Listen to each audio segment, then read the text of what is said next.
Hi, my name is James Jacobs, and I have a John Deere Gator 825i. I purchased a Superwinch 35 recently off of Amazon, and it came with very good installation instructions for the winch itself, but the information on the John Deere Gators is actually pretty lacking out there on YouTube and on the internet in general. There are some forums that are very good, but it's fascinating to me how little information there is. So I'm not making any money off this. I'm not sponsored by anyone. I just figured maybe this would be of some help to you since I was lacking information when I started this project. So I bought a Gator mount for the Superwinch. I just bought it on Amazon. I'll actually include some links below to some of the things I purchased, but I'm just going to kind of walk you through some of the information on the wiring and how I did it. It's not necessarily a professional install, but it's definitely going to work very well, and I think it was it suited an installation on a brand new Gator. I didn't want to jerry rig a bunch of stuff. I spent the money to buy a nice rig. I want to be able to use it for a long time and enjoy it for a long time and not have to be wrenching on stuff, especially when I need it. So hopefully this is beneficial to you. Maybe comment below, ask some questions. Be happy to share some information with you if I don't cover it here in the video to come. So this is the package that I got from Amazon. It's a Superwinch Terra 35, which is a 3,500 pound winch. Comes with a winch, obviously, and the hook, the hand saver, the remote, and a handlebar switch. It's a very nice winch. This is what it looks like installed. I basically decided to install it on the front. I had considered installing it on a receiver mount or a hitch mount. Basically, the 825i comes with a receiver on the front and the back, a 2-inch receiver.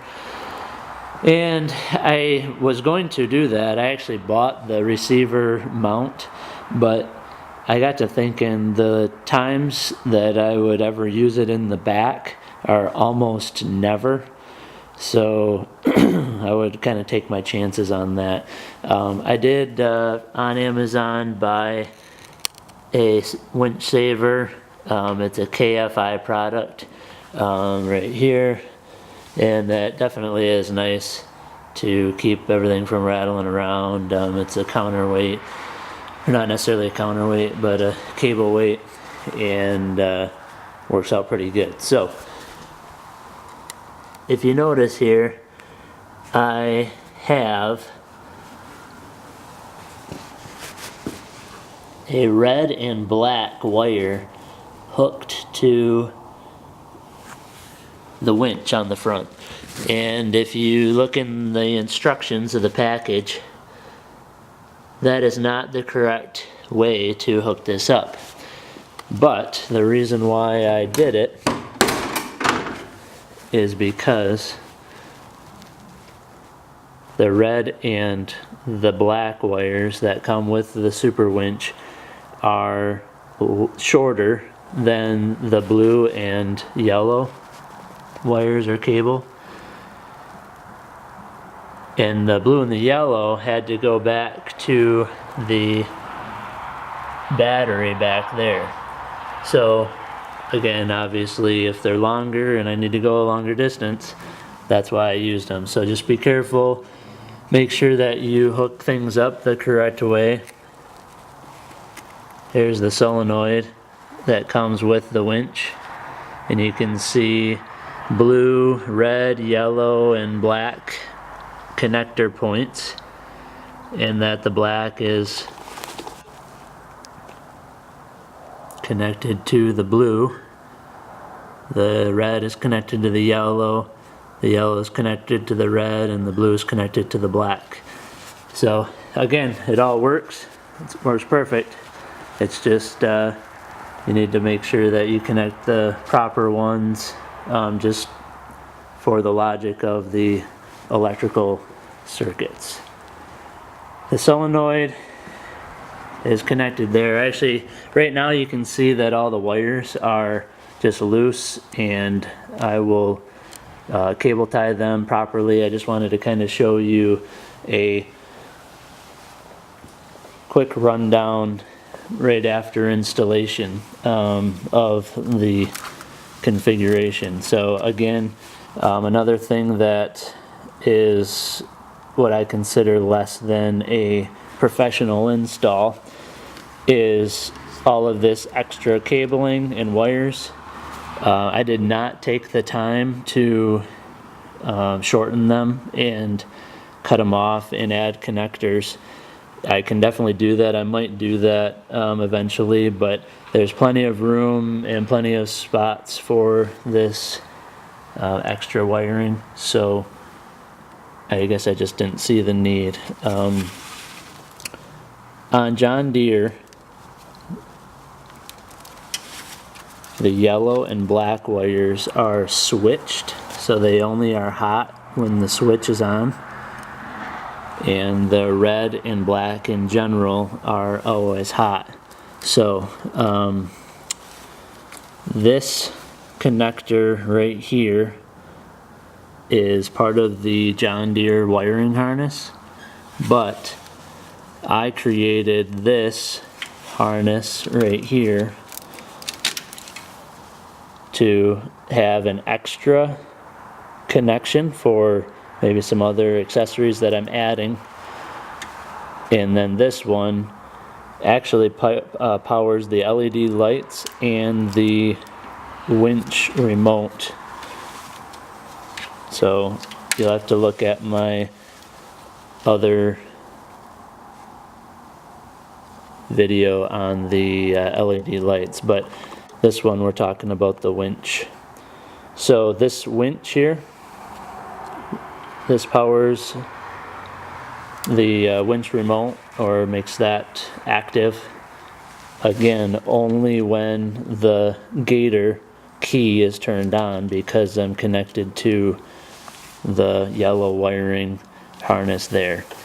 And again, this is for the LED lights, but I'll do that later. This goes to the remote, which I installed in the glove box.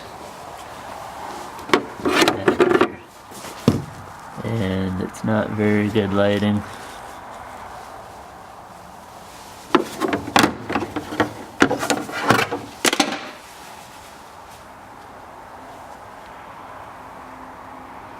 So you can see I actually have the remote plugged in.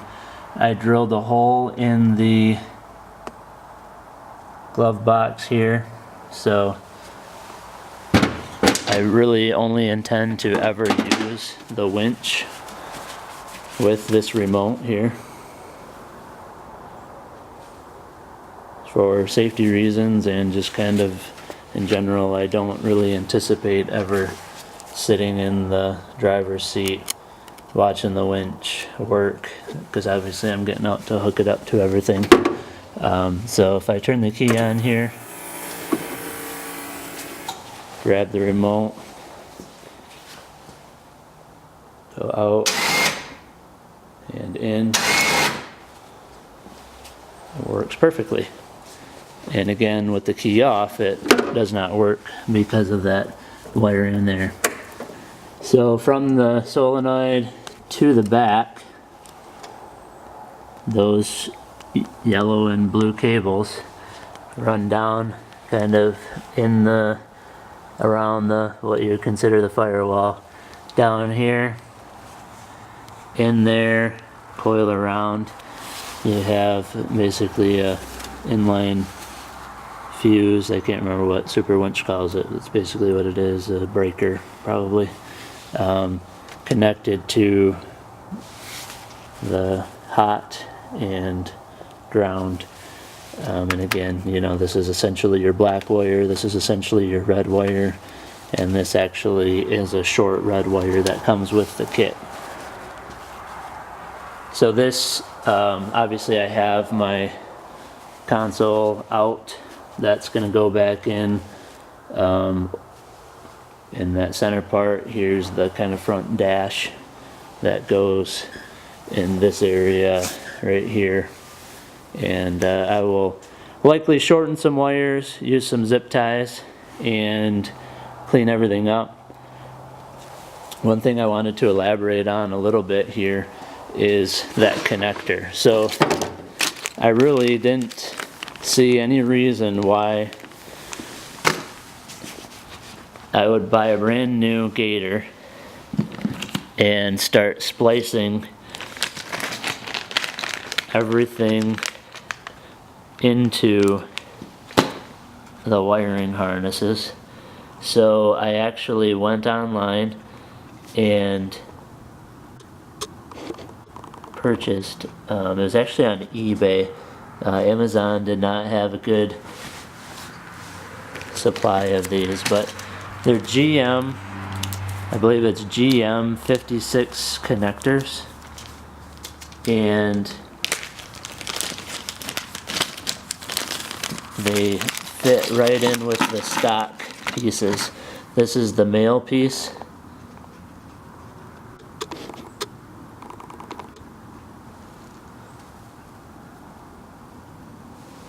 And this is the female.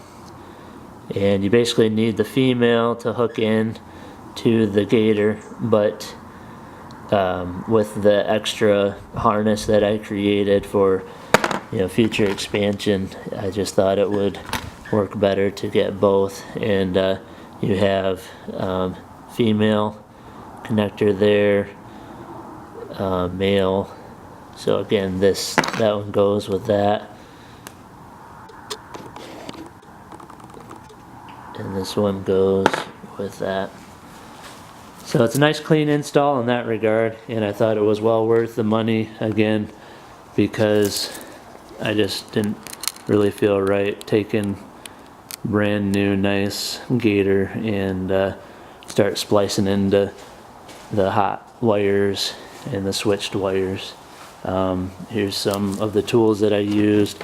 Heat gun for some heat shrink on the wire connectors. Definitely get nice electrical tape. Don't reach in the 95-cent bin and grab some electrical tape, because it's probably not going to hold up as good. I bought a bunch of different, basically 50 feet of a bunch of different color 14 gauge wires to use. I obviously didn't use most of them, but I have some other projects I want to do, so I figured I might as well do that. So I have a little electrical box with different connectors, things like that. Soldered some of the electrical connections just to make sure that I'm going to be in good shape and not redoing half this stuff in a couple years. So any questions, let me know in the comments. Definitely check back on the page for some future videos about the Gator, and hit the like button, hit subscribe. You're good to go. So there you have it. I hope it was of some benefit to you.